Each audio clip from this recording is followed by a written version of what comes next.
Salvete parentes. I'm Andy Miller. I think I know all of y'all. It's great to have your student back in Latin, and eighth grade is awesome. They're so well versed in it by now. Things are a little easier. We're able to move into a little more complicated grammar and stuff. You might know that seventh and eighth grade Latin counts as the first year of a foreign language in high school. So it's great that they made it this far. All right. We're using the textbook Ecce Romani this year, and just like sixth grade and seventh grade, um, we follow a Roman family throughout the stories. Has a storyline that we follow along with the translations. You might remember last year our stories took place in 79 AD in Pompeii. Well, this book takes place the year later, um, outside Rome, and then kind of close to Pompeii. Um, in their summer home. Okay, so we're going to look at this website. Here's our Canvas site. There's a little spot here for the syllabus for assignments. First of all, we're going to go down. Now, there are two different class times because one is A day, B day, and one is every day. So here's a link to the syllabus right here. And here is where they go to Zoom. And about half of the class we spend on Zoom going over our assignments or learning something new. And there's my teacher information. And here is enter here. We will enter here. And you will see their assignments. We're in week 4.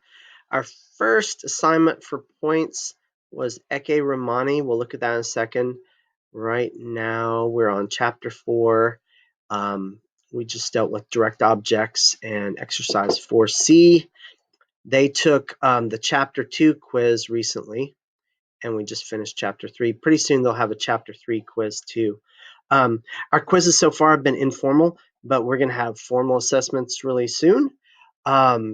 Just like last year focused a little more on grammar, this year also focuses more on grammar and translating vocabulary, culture and history, archaeology, mythology, and so on.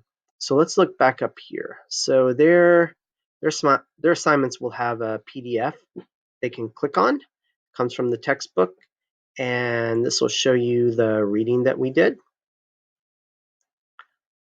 called Two Roman Girls.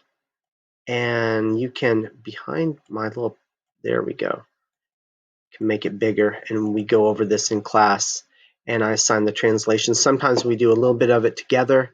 We have the vocabulary there, and different questions and assignments that they have.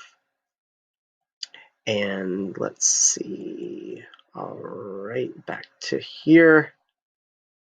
Let's go ahead and look at the Quizlet that is often helpful for us working on vocabulary. Sometimes students make up their own. I really recommend it for using it for flashcards, playing this little gravity game that works on the flashcards, learning vocabulary. So we do things like that. We see some videos about history and culture and mythology like last year, and some are pretty funny, like the horrible histories. Let's also see, sometimes we play Gimkit or Kahoots, and some students will make up their own Gimkit for us to play and practice on culture or mythology or vocabulary too, which is pretty fun. Let's go back and look at the syllabus. And if you go here, you'll see the syllabus. And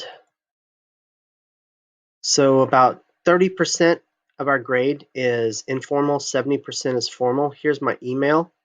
Here's a description of the course. Standards for classical learning for North Carolina. The master schedule here, attendance policy, parent conference information, grading policy, and late work and things like that. So let me know if you have questions. Best way to reach me is by email. I'm really excited about this year, and I can't wait till we get back into the classroom too. So just want to say thank you, and valete parentes gratias tibi